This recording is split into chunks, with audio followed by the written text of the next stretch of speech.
halina't mag-throwback muna tayo mga kaibigan. At ngayon nga ay babalik tayo sa nakaraan. Sasariwain ng mga alaalang walang kasing tamis.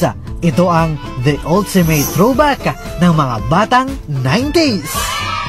Going back sa mga panahon na ang salitang lockdown ay hindi pa uso. Isa sa mga paborito nating laro ang text, tago-taguan at tumbang preso. Meron ding Chinese garter, luksong baka, patintero at marami pang iba. Mga panahong laro lang ang laging laman ng isip at wala pang problema.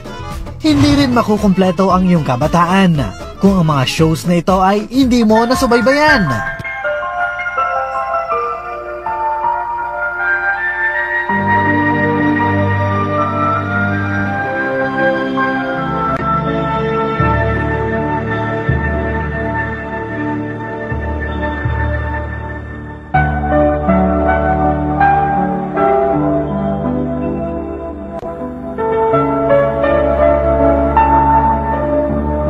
Pakikinggan mo ngang muli, talaga namang nostalgic.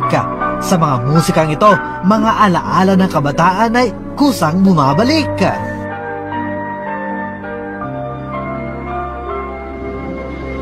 Magandang gabi pa.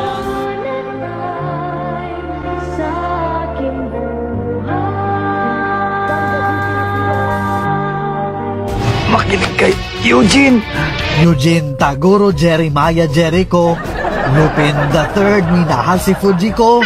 Saludo kami kay San Goku. Ops! Kung alam mo ang dugtong ng kantang ito, batang 90s ka panigurado.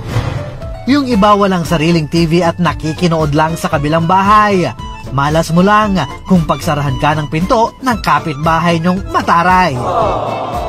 Love story ni Sanchay at Dao Mingse, amin ding sinubaybayan. Mga miyembro ng F4, kaya mo pa bang pangalanan? Sila nga ang pambato namin sa K-pop at K-drama na ngayon ay kinababaliwan. Lyrics nga ng kanta nila sa song hits ay #1. Kung may 3310 kayo noon, abay middle class na kayo. Ano pa kaya kung Nokia N95 ang cellphone mo? Sa panahon ngayon na Mobile Legends na ang sikat, kami noon masaya na sa Snake at Space Impact. Sa mundo ngayon na parang umiikot na ang buhay sa social media, Friendster noon sa amin ay sapat na. Sa theme ng account aba talaga naman lahat ay nagpapabunggahan. Tonight by FM Static ang background music ng karamihan. Kung sa ligawan ngayon abay selfie na ang labanan. Picture message noon ang sukatan ng landian. 15 pesos ang bawas sa load pag nag-send ka ng mga kagaya nito. Kaya talagang kikiligin ka pag may picture message received na notification sa cellphone mo.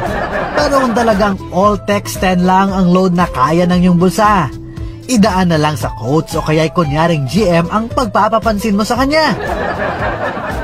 Kung wala ka naman masyadong kaibigan, marami diyang clan na pwede mong salihan. Codename at signature mo noon, iyo pa bang natatandaan?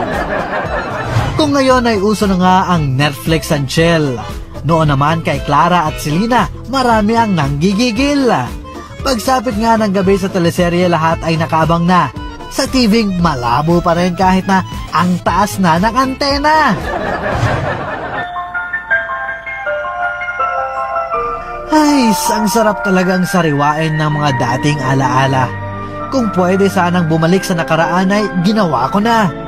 Mga panahong parang ang simple lang ng pamumuhay. Wala masyadong stress at konsumisyon sa buhay. Kung isa ka nga sa mga batang 90s na kagaya ko, ano naman ang alaala na pinakatumatak sa'yo? Halina't ibahagi mo yan at tayo'y mag-reunion. Mga batang 90s, tara! Tayo na sa comment section!